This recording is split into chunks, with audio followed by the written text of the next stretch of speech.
वीना मलिक ने दूसरी शादी कर ली। शहरयार चौधरी नामी शख्स कौन है जिसके साथ वीना मलिक ने शादी की तस्वीर शेयर की है, आइए जानते हैं। वैसे तो वीना मलिक और शहरयार चौधरी दोनों ही अपने सोशल मीडिया अकाउंट्स पर एक दूसरे से चाहत का बारहा इकरार कर चुके हैं, लेकिन वीना मलिक ने इस बार शहरयार चौधरी को टैग करते हुए दुल्हन के लिबास में तस्वीर शेयर कर दी है।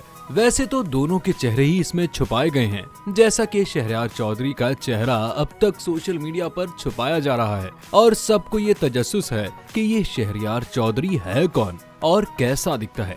वीना मलिक ने दुल्हन के लिबास में तस्वीर पर ये लिखकर मद्दाहों को और तजस्सुस में डाल दिया है कि ये फाइनली जैसा वो आखिरकार शादी पर खुशी का इजहार कर रही हूँ।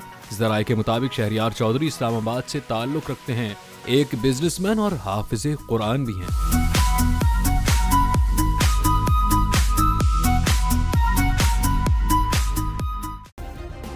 सब्सक्राइब करें और बेल दबाएं ताकि कोई खबर रह न जाए।